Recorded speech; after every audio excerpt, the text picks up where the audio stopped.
हिंदी की कक्षा में आप सभी का स्वागत है। आज हम आचार्य महावीर प्रसाद द्विवेदी द्वारा लिखा गया निबंध इस पर चर्चा करेंगे। मेघदूत।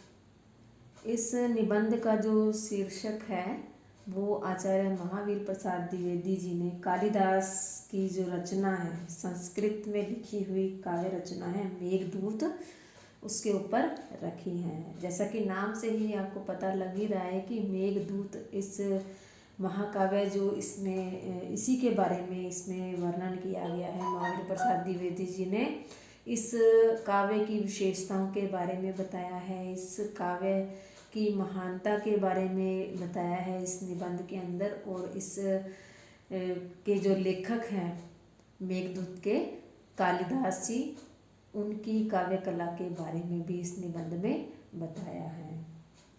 तो कालिदास ने संस्कृत में मेघदूत नामक काव्य लिखा था, जो कि एक मार्मिक काव्य था।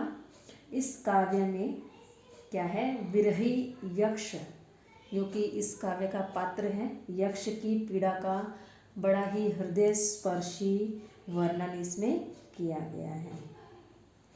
अलका के राजा थे कुबेर, जिन्होंने किसी बात से नाराज होकर के यक्ष को अपने राज्य से निर्वासित कर दिया और उसे अपनी पत्नी से 1 साल दूर रहने का दंड दे दिया।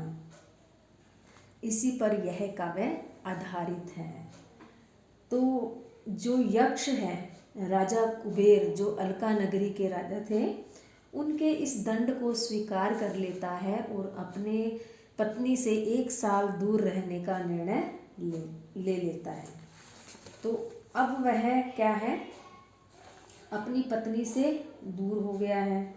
ठीक है, आगे वह कहाँ चला गया है, अपनी पत्नी से दूर रहने के लिए वह रामगिरी की तरफ चला गया है और वहाँ पर 1 साल रहता है। और इस काव्य के अंदर उसकी वही 1 साल की पीड़ा का वर्णन किया है, किस तरह से उसने अपनी पत्नी से दूर रह करके समय को बिताया, उसकी विरह वेदना को इसमें दर्शाया गया है। ठीक है, उसके मन की पीड़ा को दर्शाया गया है।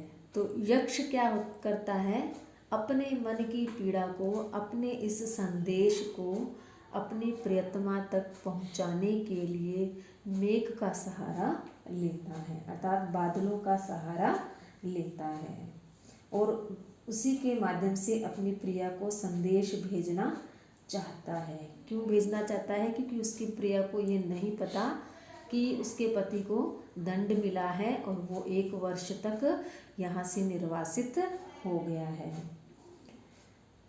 अब इसमें क्या है, यहाँ तक तो इसकी कथा का बताया गया है।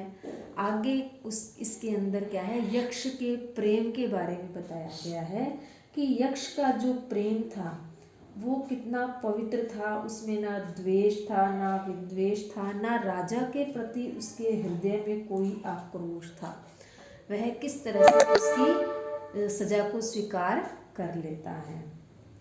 उसका जो प्रेम है वो सच्चा और पवित्र प्रेम है, उसी का ही वो निर्वाह करता है। द्विवेदी जी ने इस काव्य में इन्हीं सबको दर्शाया है। आगे कितने ही ऐसे कवि हुए जो कालिदास की इस रचना मेघदूत से प्रभावित होकर, प्रेरित होकर के छायादूत, हंसदूत, पवनदूत, कोकिलदूत आदि जैसे महाकाव्य लिख डाले। तो आगे इसमें मेघ के माध्यम से क्या बताया गया है कि जो वहाँ का भौगोलिक दृश्य था, मेघ के माध्यम से यह दर्शाया है कि इस काव्य को पढ़ने से हमें कितने बड़े एक भौगोलिक क्षेत्र के बारे में भी पता लगता है, वहाँ के प्राकृतिक सौंदर्य के बारे में पता लगता है। जब यक्ष मेघ को अपना संदेश दे करके अलका नगरी की तरफ भेजना चाह रहा था, तो वो मेघ को प्रसन्न करने के लिए उस नगरी की विशेषताओं के बारे में बताता है और मार्ग में आने वाले सुंदर सुंदर दृश्यों के बारे में भी उसको बताता है कि मार्ग में ऐसे सुंदर सुंदर दृश्य आएंगे। कौन कौन से दृश्य आएंगे वो मार्ग भी बताता है कि जिस मार्ग से तुम जाओगे मेरा संदेशा लेकर के, तुम्हें मार्ग के अंदर कोई कष्ट नहीं होगा। ठीक है, देवताओं के तीर्थ स्थलों के दर्शन होंगे तुम्हें, सुंदर सुंदर प्राकृतिक सौंदर्यों के दर्शन होंगे तुम्हें। तो जब वो रामगिरी से वहाँ अलका की ओर जाने के लिए तैयार होता है तो मार्ग में उसके विदिशा, उशनीय, अवती, क्षिप्रा, भागीरथी, कैलाश आदि रमणीय स्थल आते हैं और इन्हीं को सुन करके मेघ क्या है, उसका संदेश पहुंचाने के लिए राजी हो जाता है। तो दूसरा, इस निबंध के माध्यम से लेखक ने उन प्राकृतिक स्थलों के, उन भौगोलिक क्षेत्रों का भी सुंदर वर्णन दर्शाया है कि अगर हम इस काव्य को पढ़ते हैं मेघदूत को, तो हमें देश के एक ऐसे भौगोलिक क्षेत्र के बारे में भी जानने को मिलता है। ठीक है, आगे कवि ने इस मेघदूत कविता की विशेषताओं के बारे में इसमें बताया है कि मेघदूत जो है वो सर्वोत्तम कविता है। कवि ने इसमें अपने भावनाओं को व्यक्त किया है। इसको केवल कवि हृदय वाले व्यक्ति ही समझ सकते हैं।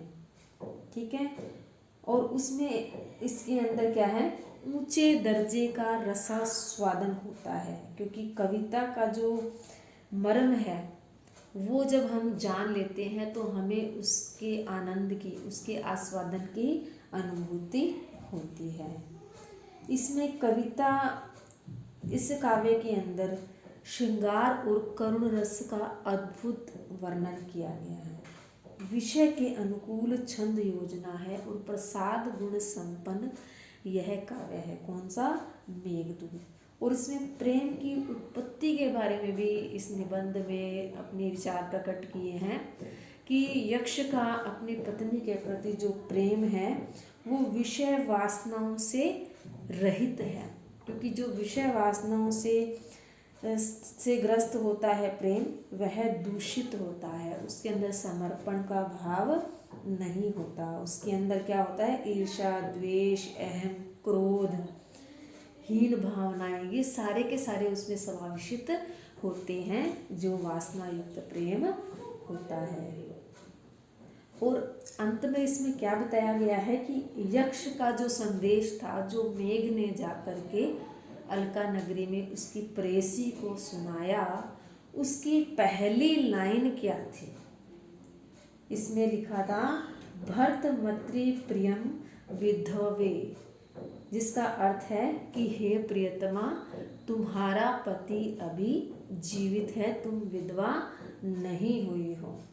तो भर्त शब्द को सुन करके ही लेखक ने अपनी इस पंक्ति का, पहले संदेश का पहला अक्षर ही भर्त रखा है, और भर्त का अर्थ होता है कि तुम्हारा प्रिय जीवित है। पतिव्रता नारियों के लिए यह शब्द जो है एक अद्भुत आनंद की अनुभूति करवाता है।